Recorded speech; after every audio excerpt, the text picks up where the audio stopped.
आज की जो कहानी है ये बड़ी ज्ञानवर्धक है। इसका नाम है पाप की गठरी। पाप हर इंसान करता है। ऐसा इस संसार में कोई भी व्यक्ति नहीं है जो पाप नहीं करता हो। लेकिन पाप की गठरी किसके सर पे रखी जाती है? कौन है वो व्यक्ति जिसके सर पे पाप की गठरी रखी जाती है और वो संसार का सबसे बड़ा पापी होता है? आज की कहानी में आप इसको जानेंगे। आज की जो कहानी है बड़ी पावन और पवित्र कहानी है। ऐसा कहा जाता है कि इस कहानी को जो इंसान ध्यान लगाकर और मन से सुनता है उसके जीवन से समस्त प्रकार के पाप दोष नष्ट हो जाते हैं। उसके जीवन में चाहे उस व्यक्ति ने कितने भी पाप किए हों, कितने भी बुरे कर्म किए हों, उन सभी से उसको मुक्ति मिल जाती है और वो निर्दोष निरपापी हो जाता है। कहा जाता है कि जिस तरीके से गंगा में नहाने से पाप दोष नष्ट होते हैं, उसी तरीके से इस कहानी को ध्यान मग्न होकर सुनने से, चित्त मगन होकर सुनने से सभी पापों से मुक्ति मिल जाती है। जाने अनजाने में पाप हर व्यक्ति करता है। इस संसार में ऐसा कोई व्यक्ति नहीं है जो पाप नहीं करता हो। हम ना चाहते हुए भी हमसे पाप हो जाता है और हमें पता ही नहीं चलता कि हम किस पाप के भागीदारी बन जाते हैं। कहानी शुरू करने से पहले जो लोग हमसे नए जुड़े हैं वो हमारे चैनल को सब्सक्राइब करें। एक समय की बात है कि कदली वन में एक मोर और मोरनी रहते थे। उनका जीवन बड़ा सुखमयी था। दोनों पति पत्नी अपना जीवन सुखी गुजार रहे थे। उनके जीवन में कभी कोई संकट नहीं आया था। वो दोनों कभी ये जानते नहीं थे कि दुख होता क्या है, संकट होता क्या है, इस बारे में दोनों को भान भी नहीं था। उनका जीवन बड़ा सुखमयी था। लेकिन कहते हैं ना कि सुख के बाद हमेशा दुख आता है। कुछ ऐसा ही मोर मोरनी के साथ होने वाला है। एक दिन की बात है कि आसमान में काले काले बादल मंडराने लगते हैं और पूर्व दिशा से जोरदार तूफान उड़ता हुआ आता है। जोरदार बवंडर आता हुआ दिखाई देता है। तब मोर और मोरनी उड़कर एक वट वृक्ष में जाके बैठ जाते हैं। वो वट वृक्ष काफी गहरा वट वृक्ष था। उस वट वृक्ष में काफी सारे जीव जंतु रहते थे। काफी सारे पक्षियों के घोंसले थे। काफी सारे पक्षियों के छोटे छोटे बच्चे थे। काफी सारे पक्षियों के अंडे रखे हुए थे। उस वट वृक्ष में मोर और मोरनी दोनों जाके बैठ जाते हैं और वट वृक्ष को अपने पैरों से मजबूत पकड़ लेते हैं। जब पूर्व दिशा से जोरदार बवंडर आता है तो वट वृक्ष को झकझोर के रख देता है। तूफान की वजह से उस वट वृक्ष में से काफी सारे पक्षियों के अंडे नीचे गिरकर फूट जाते हैं। उन काफी सारे पक्षियों के छोटे बच्चे घोंसले से नीचे गिर के मर जाते हैं। काफी सारे उड़ने वाले पक्षी भी तूफान की वजह से खत्म हो जाते हैं और भी अन्य कई जीव जंतु मारे जाते हैं। इतना तगड़ा वो तूफान आया था।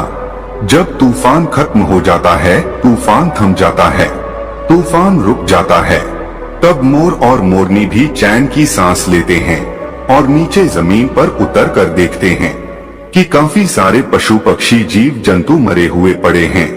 काफी सारे छोटे छोटे बच्चे भी मरे हुए पड़े हुए हैं। ये देखकर मोरनी बड़ी दुखी होती है और मोरनी की आंखों से आंसुओं की धारा बहने लगती है।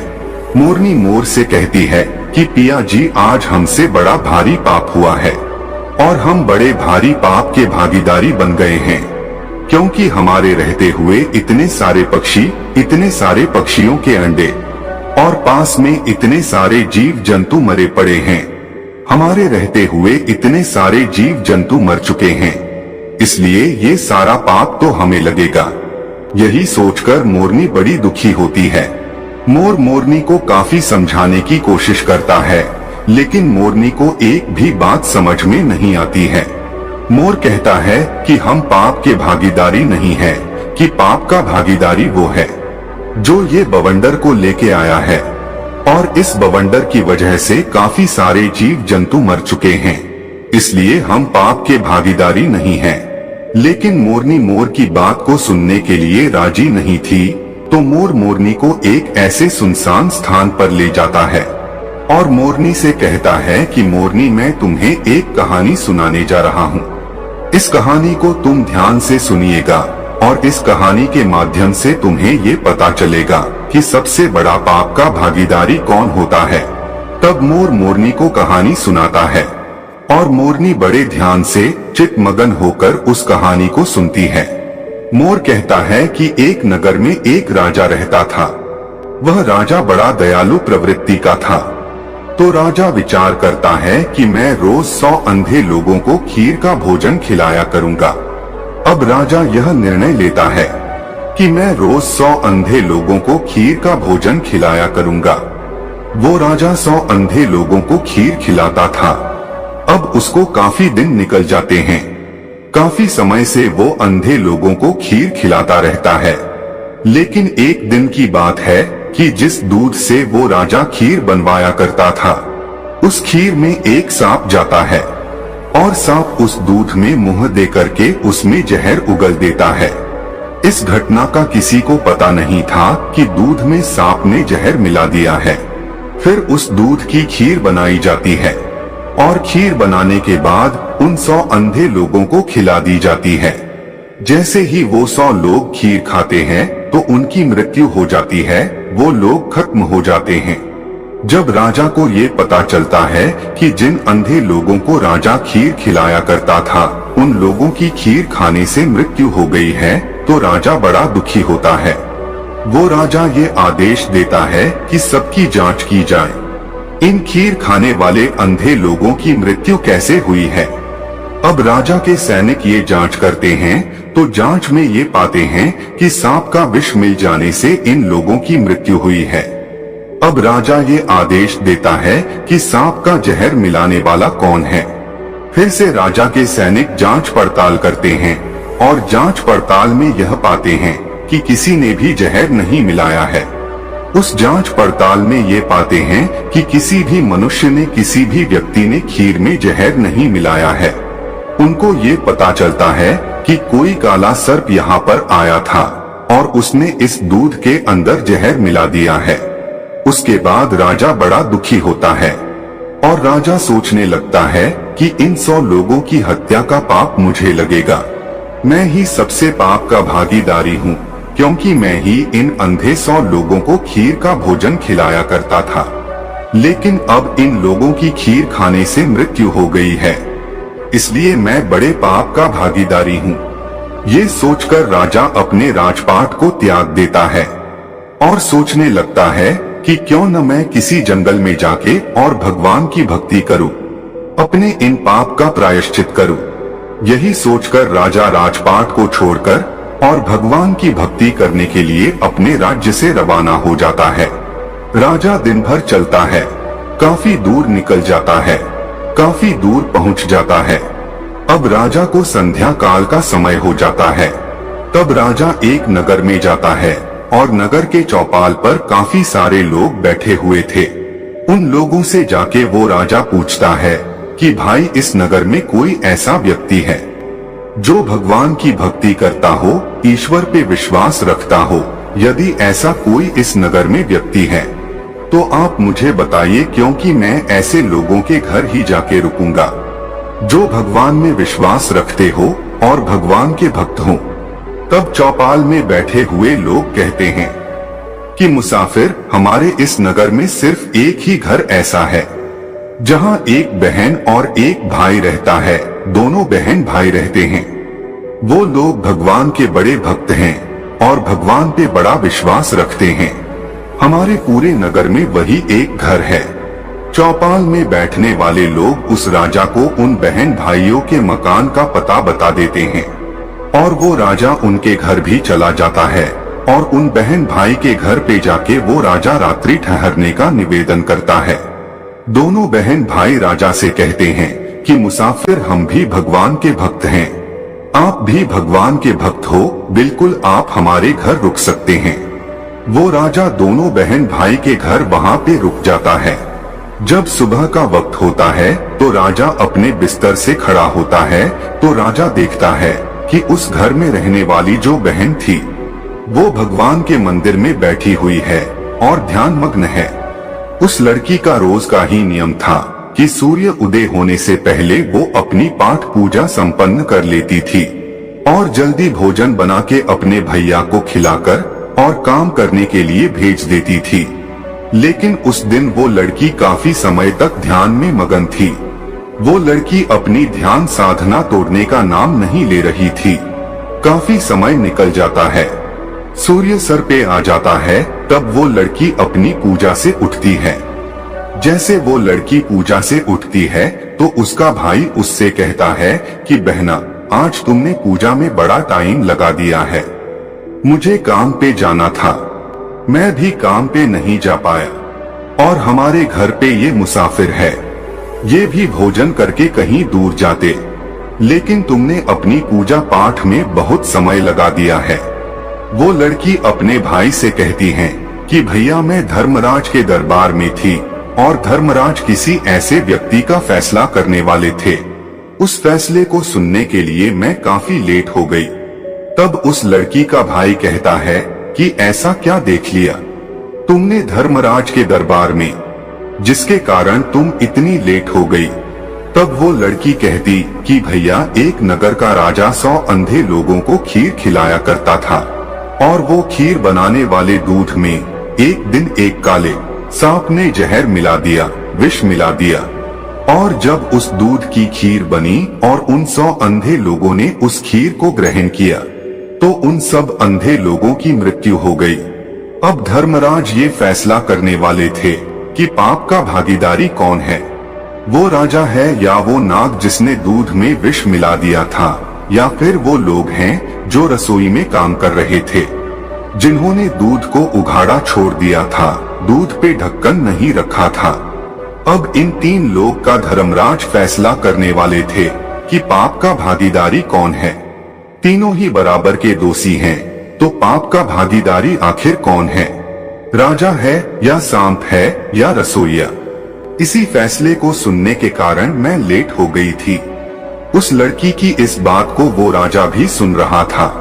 जब राजा ने इस बात को सुना तो राजा अपनी बात को सुनकर और बड़ा चकित होता है। राजा सोचने लगता है कि ये सारी घटना मेरी है। तब राजा इस बात को और जानने का इच्छुक होता है और वो राजा उस लड़की के पास जाता है और उस लड़की से कहता है कि बेटा, क्या फैसला हुआ, आखिर कौन है पाप का भागीदारी। राजा इस बात को उस लड़की से पूछता है तो लड़की कहती है कि आज कोई फैसला नहीं हो पाया है, फैसला कल होगा। कल इसका फैसला होगा कि पाप का भागीदारी कौन है। अब राजा उन दोनों बहन भाइयों से कहता है, क्या मैं एक दिन और आपके घर रुक सकता हूँ। इस बात को सुनकर दोनों बहन भाई हंसी खुशी उसको रुकने के लिए कहते हैं कि मुसाफिर, आप हमारे मेहमान हैं, आप जितने दिन चाहे उतने दिन हमारे घर में रुक सकते हैं। वो राजा इसलिए रुकता है कि दूसरे दिन वो जानना चाहता था कि फैसला क्या आता है, कौन है पाप का भागीदारी, राजा है या सांप है या रसोइया है। इसी बात को जानने के इच्छुक राजा दोनों बहन भाइयों के घर भी रुक जाता है। उधर चौपाल पे रहने वाले जो लोग थे, चौपाल पे बैठने वाले जो लोग थे, वो लोग बातें करते हैं और वो लोग कहते हैं कि कल जो मुसाफिर इन दोनों बहन भाई के घर पे आया था, ये मुसाफिर कुछ ठीक नहीं लगता है। सुंदर लड़की को देखकर और ये मुसाफिर यहाँ पे ठहर गया है। कल तो ये मुसाफिर कह रहा था कि एक रात रुकेगा, लेकिन ये अब दूसरी रात भी अभी रुकना है। लगता है ये मुसाफिर इस लड़की को लेके जाएगा, लगता है ये मुसाफिर इस लड़की की इज्जत लेके जाएगा, लगता है ये मुसाफिर इस लड़की को लेके भाग जाएगा। इस तरह की बातें चौपाल पे बैठने वाले लोग करते हैं। चौपाल पे बैठने वाले लोगों की इन बातों को वो राजा भी सुन लेता है, लेकिन राजा उनको कोई जवाब नहीं देता है।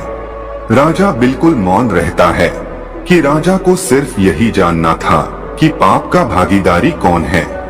जैसे ही दूसरा दिन होता है, वो लड़की ब्रह्मा मुहूर्त में ही पूजा में बैठ जाती है और ध्यान में मगन होके ध्यान करती रहती है। लेकिन उस दिन वो लड़की बड़ी जल्दी अपनी पूजा से उठ जाती है। जैसे ही वो लड़की अपनी पूजा से उठती है तो वो राजा उस लड़की के पास जाता है और कहता है कि बेटा क्या फैसला हुआ, कौन है पाप का भागीदारी, राजा है या सांप है या रसोइया है। जब वो लड़की कहती है कि मुसाफिर तीनों में से कोई पाप का भागीदारी नहीं है, पाप का भागीदारी तो वो लोग हैं जो चौपाल में बैठ करके बात कर रहे हैं। वो लड़की कहती है कि मुसाफिर धर्मराज के दरबार में आज ये फैसला हुआ है कि सबसे पहले जो पाप के भागीदारी था वो सांप था, लेकिन सांप अपनी भूख शांत करने के लिए उसने दूध में मुख दिया था और दूध पीने के बाद वो वहां से चला गया। अब इसमें सांप का कोई दोष नहीं था, क्योंकि भूखे को भोजन बहुत जरूरी होता है, इसलिए सांप का कोई दोष नहीं था, तो सांप का पाप माफ कर दिया जाता है। उसके बाद नंबर आता है राजा का, क्योंकि राजा ही खीर बनवाया करता था, इसलिए दूसरा नंबर राजा का आता है। लेकिन राजा भी स्वयं अपने हाथों से काम नहीं कर रहा था, राजा भी दूसरे लोगों को पैसे देकर उस कार्य को करवाता था। परमार्थ का काम राजा कर रहा था, इसलिए राजा को भी निर्दोष घोषित किया गया है। राजा भी पाप का भागीदारी नहीं है। तीसरा नंबर आता है रसोइयों का। रसोइयों को भी पाप का भागीदारी नहीं बनाया गया है। फिर से राजा पूछता है तो फिर पाप का भागीदारी बना कौन? लड़की कहती है कि सबसे बड़ी पाप के भागीदारी वो लोग हैं जो चौपाल पर बैठकर और उस राजा की निंदा कर रहे हैं, उस राजा को खरी खोटी सुना रहे हैं, भला बुरा कह रहे हैं, अपने घर का अनाज खाकर दूसरे की निंदा कर रहे हैं। वो लोग सबसे बड़े पाप के भागीदारी हैं। जो चौपाल में बैठकर वो लोग उस मुसाफिर के बारे में कह रहे थे कि मुसाफिर सुंदर लड़की को देखकर और इस घर में रुक गया है और इस लड़की को लेके भागेगा, इस लड़की की इज्जत लेके जाएगा, उन लोगों को सबसे बड़ा पाप का भागीदारी बताया गया है। मोर मोरनी से इस बात को कह रहा है और मोरनी बड़े ध्यान से सुन रही है। मोर मोरनी से कहता है कि मोरनी, सबसे बड़े पाप के भागीदारी वो लोग होते हैं जो एक दूसरे की निंदा करते हैं, वही होते हैं सबसे बड़े पाप के भागीदारी। उन लोगों के सर पे पाप की गठरी को रखी जाती है। जो लोग एक दूसरे की निंदा करते हैं उन लोगों के सर पे पाप का बोझा धरा जाता है। जो लोग एक दूसरे की तेरी मेरी करते हैं, मोरनी के मोर की ये बात समझ में आ जाती है और मोरनी अपने दिल को संतुष्ट करती है। मोरनी सोचने लगती है कि अब हम पाप के भागीदारी नहीं हैं। पाप के भागीदार तो वो हैं जो निंदा करते हैं। अब मोरनी अपने दिल को संतुष्ट कर लेती है। मोर मोरनी से कहता है कि प्रिय, कि संसार में जो इंसान सुखी रहना चाहता है वो कभी भी किसी की निंदा ना करे। जो लोग निंदा करते हैं वो पाप के भागीदारी हो जाते हैं। उन लोगों के पाप के भागीदारी वो लोग बन जाते हैं जो निंदा करते हैं। उन लोगों का सारा पाप उनके सर मढ़ दिया जाता है जो लोग निंदा करते हैं। जो लोग दूसरे की खुशी को देखकर दुखी हो जाते हैं और फिर उनकी निंदा करने लगते हैं, उन्हें हमेशा नीचा दिखाने की कोशिश करते हैं, वही लोग सबसे बड़े पाप के भागीदारी होते हैं। दोस्तों, ये कहानी यहाँ पर खत्म होती है। हम आशा करते हैं कि आप लोग कभी भी किसी की निंदा नहीं करेंगे और पाप के भागीदारी बनने से